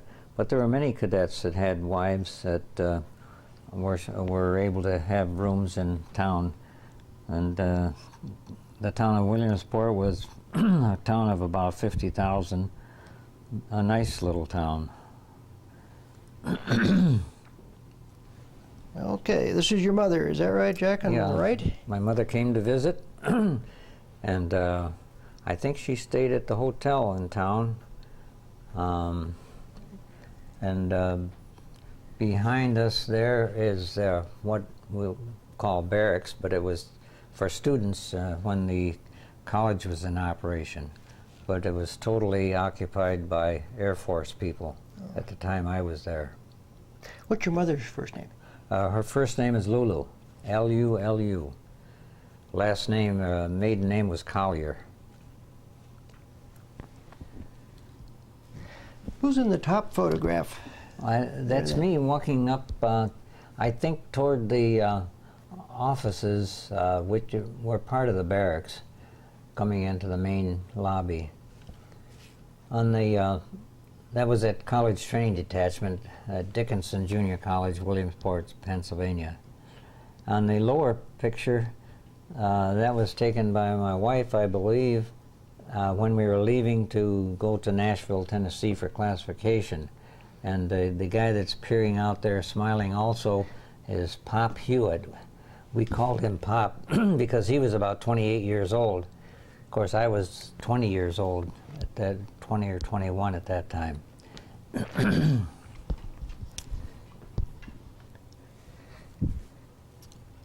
Now, what is this a photograph of then, Jack? The class Well, of... That's our whole group, our detachment, that we were put together.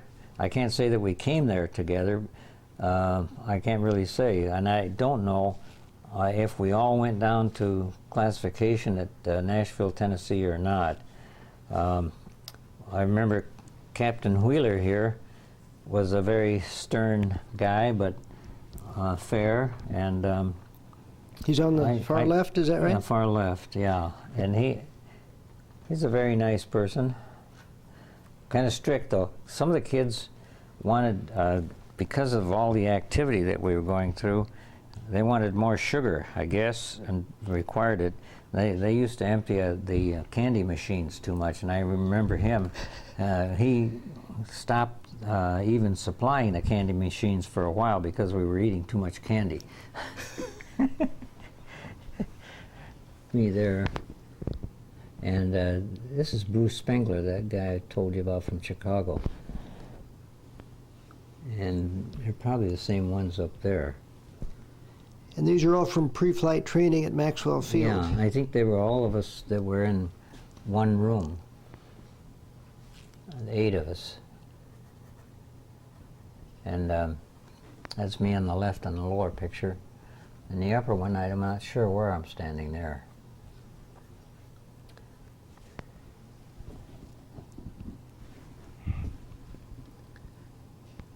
These again were also Maxwell Field, is that right? Yeah.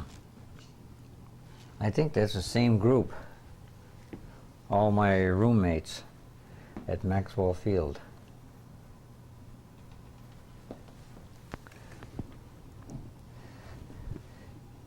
Now these are also at Maxwell Field, is that right, Jack? Yeah. There were 8 cadets to the room, the bunk beds. We didn't have much time to relax, but when we did, if you notice on the bottom one, that's me crouched in the bed there, but I got looks like a manual in my hand, some sort. Well, we had a lot of calisthenics there. We had cross-country runs. We had what they called the Burma Road, and that was a rough run through woods and over streams and right among trees. Well, who's in these photographs, Jack? The lower one here, that's me right there, and my wife Jerry. And I think this one, this gal's name was Azalee. She's a very southern gal. She had quite a drawl. And Bill Tucker. And this is Gladys and Bob Tuggle. We were all friends at that time. I'm not sure.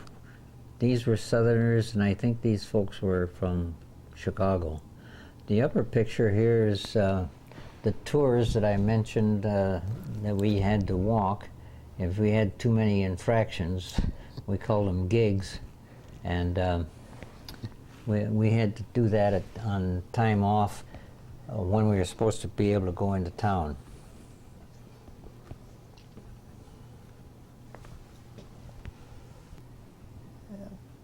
Okay, this is one of you and Jerry then? Yeah, that's Jerry and me sitting on benches near the barracks.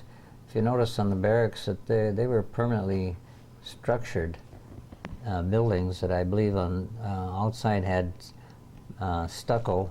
The screened area that you see there was an area that you could walk from one room to the next, and we had 8 cadets to a room. It was a very permanent type facility. What do we have here then, Jack?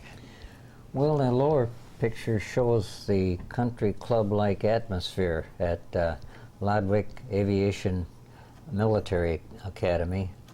And we had the little lake there that I mentioned is maybe 100 acres. But it was a relatively small lake, but one in which in December we went swimming. And the building across the lake there is the one that's shown at the lower area, very permanent type building. The barracks to the left as we look at the picture was a permanent type building, but it was something that was probably built long after the permanent building at the lower area.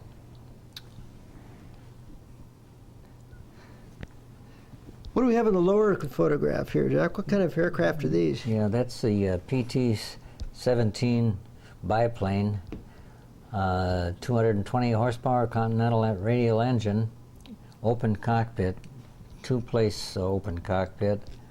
The upper picture is just me in front of the barracks that were very adequate, and I enjoyed my stay there. It was one of the more enjoyable locations that I was in training. In the left here, this is you then, Jack, is that right? Yeah, that's me on the left, but that's my good friend Bruce Spengler on the right, and he was so anxious to become a fighter pilot. He really just breathed flying. He was so anxious. Quite the opposite for me. But we went through the same training.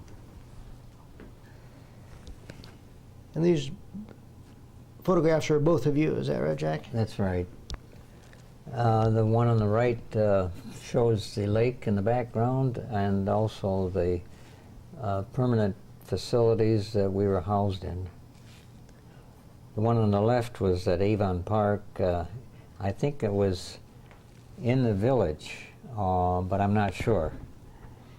But the other one was on the facility. Now this photograph on paper, Jack, is the Lodwick Inn.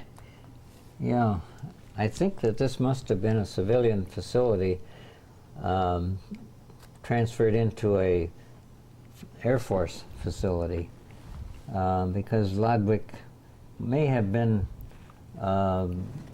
the educational arm of a certain company. That's why it was called Lodwick Aviation Military Academy. But I don't know the previous use of it for sure. Were these training aircraft that you were in? Yeah. At one point, Jack? The Vultee BT-13. That was basic trainer at Cochran Field, Macon, Georgia. I don't know how I happened to have those pictures, but they were pretty good ones.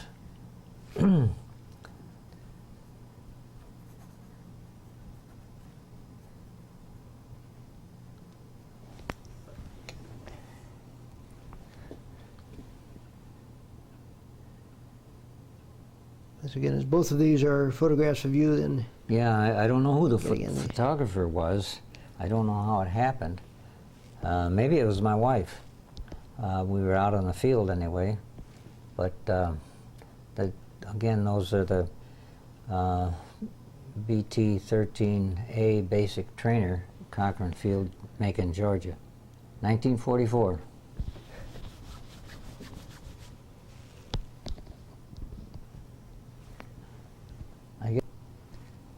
And the top photo, Jack, is.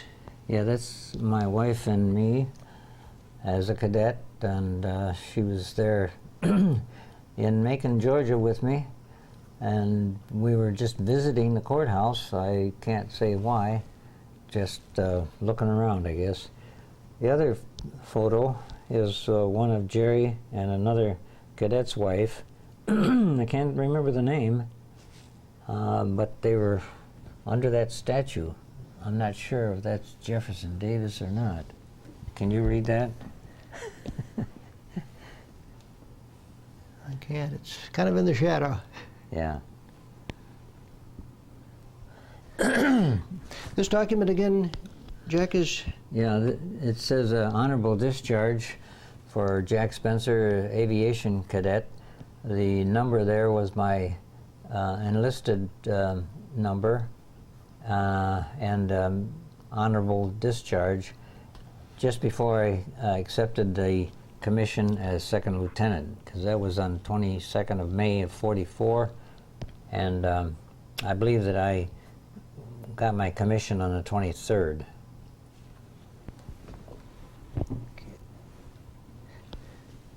Is this the reverse of the discharge? Yeah, it just gives a record of my enlistment as of 22nd of May 1944. Gives some smallpox vaccination, typhoid, tetanus, and attests to my physical health at that time. What do we have in the photograph here then, Jack? Yeah, that's my mother and father. My dad's name is Sam, and my mother Lulu, and my wife Jerry at the day of graduation on Freeman Field at Seymour, Indiana, May of 1944. That's in front of the home where Jerry had her room while I was in training there. Okay, this is a graduation day photograph, Jack, is that right? On the lower one, it is. That was in Seymour, Indiana, at the home where my wife had been staying while I was in training. The upper picture is one in front of my parents' home in Detroit, when I was home on leave after graduation.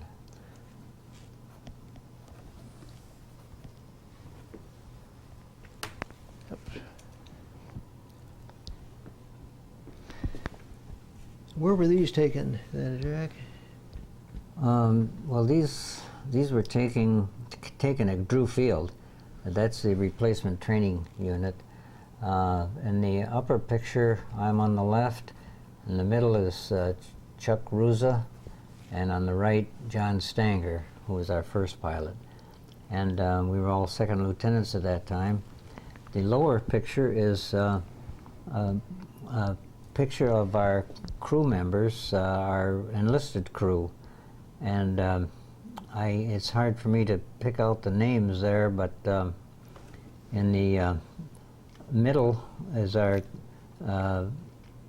flight engineer, and down here is Herb White. He was our radio operator. This was our ball gunner, and the other three there were waist gunners or nose gunner. I can't tell you which now.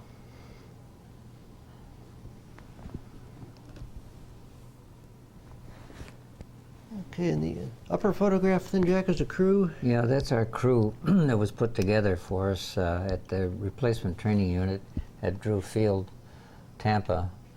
And that's the B-17 behind us.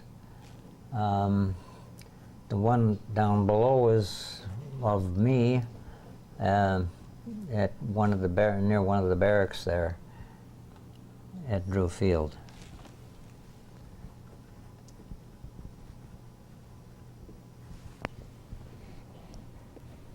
What do we have in these photographs? And yeah, we got acquainted with this couple. I got acquainted with Al Stein, and of course with my wife being there and his wife being there, they got together, so we became pretty good friends. I was in touch with him over the years, even after we got out of the service.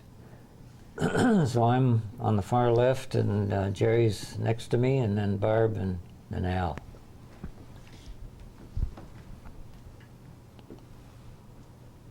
What it says.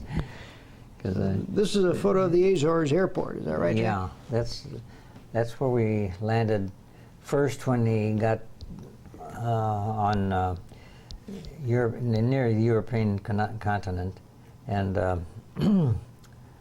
then it was on the way over, and on the way back we were stopped there too. before getting to Gander, Newfoundland. And here you are. This is a photograph of the area, the tents in Foggia. This was similar, or typical, I should say.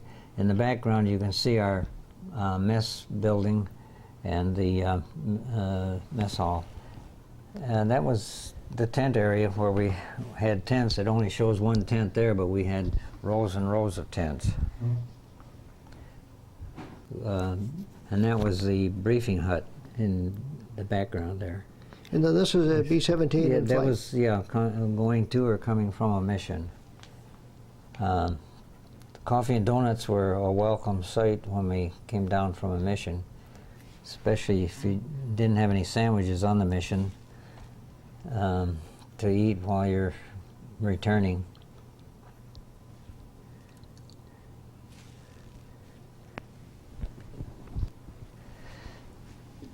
Look, the group of airmen up here then, Jack. Well, that's our crew of officers. Chuck Ruza on the far left, me between John Stanger and Ryan. Ryan was a friend of one of those, either John or Chuck Ruza, but he was a lot of fun to have around, and I don't know whether his last name was Ryan or whether his first name was Ryan, but he used to chum around with us, especially when we had time off. And the bottom photo? That's just out in the field. I don't know, I can't say much about it because it just shows some of our airfield and the truck driving down there. And I think there's an aircraft in the background.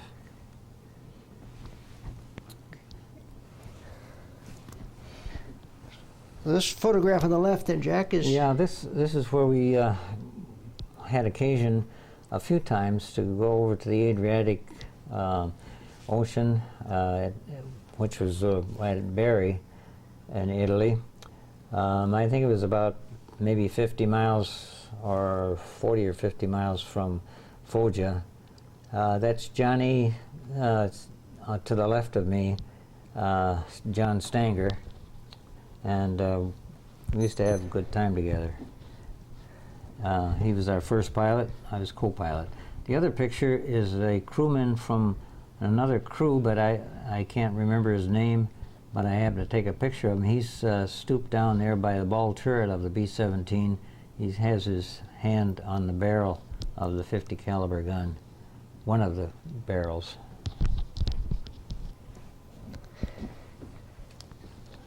Now the top photo, Jack, is... Yeah, that just happened to be a whole bunch of damaged rail cars. I don't know why they were there, but they might have been something of previous bombing in Italy. It must have been fairly close to our town of Foggia. And I'm not sure what town the bottom picture is, but that was typical of transportation over there at that time, horse and wagon. And you could see a lot of the bombed out building behind.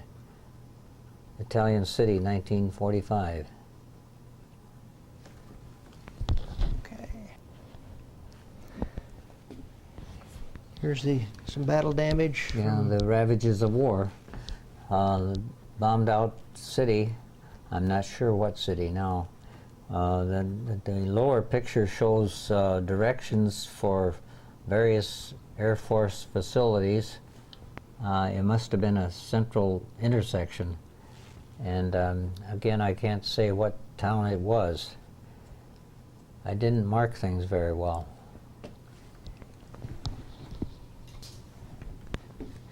Now the top photograph here, It's Jack, is on Capri, is that it's right? on the Isle of Capri, a villa on the mountaintop. Must have been one of the wealthier Italians. And the middle picture is Capri with Mount Vesuvius in the distance, which is closer to Naples. And Isle of Capri is in the harbor of the Mediterranean. And the bottom picture again is looking toward Mount Vesuvius, which is at the left in the picture. This is when we were on about a 10-day recuperation, rest and recuperation on the Isle of Capri. What's in the top photograph there, Jack? Well, that was Venice, taken from our altitude while we were traveling up to the northern part of Italy, hauling supplies to the British Eighth Army. And the lower one is another picture of Venice, and you could see the engine as I had taken the picture. But that's just Venice from the air, June of '45. Can you get that? Can you really see it very well through there? Okay, this is Venice from the air. Is that right, Jack? Yeah. And Another picture looking out to the Adriatic.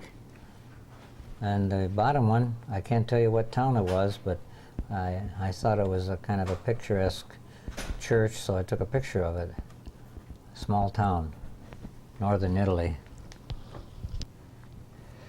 this is an enlargement then of the earlier photograph, Venice from the air. Well, that was from my 35mm camera,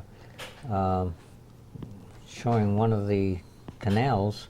I don't see any gondolas, but it's looking out toward the Adriatic. Is this a certificate of appreciation, Jack? Yeah. As I say, it looks a little bit generic, and I don't see a date on it even. But I believe I got it after I got home, but I'm not certain. Well, we'll use this certificate to close our video images here. And again, Jack Spencer, I would like to thank you for allowing us to interview you under the Veterans History Project. I've been talking to Jack Spencer, World War II veteran of the U.S. Army Air Corps. Thank you for the opportunity. Thank you, Jack. This is the end of the recording.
That if you're in an accident and 5 bad automobile crashes, guess what? Every time you get in a car, you're going to think about stuff. Every time you hear a horn or a screeching of a tire, you're going to think about stuff. This is really no different. My brother Lee had a freak accident when he was 41 at the Gus Macker. A tree branch storm came in, crushed his back. And I said, you don't think about that every day? Yeah, because it's high impact. Mm-hmm. And when it's high impact, it seats itself in your subconscious and it doesn't go away. doesn't go away. And that's fine. I'm proud of my duty. I do it again. I met some really great guys. I had some very interesting experiences that I survived. Stuff that I would never have had if I had grown up and lived in Hudsonville and just worked for John Spoelstra. All right. Well, listen, thank you very much for coming in and telling the story today. Thanks for taking your time.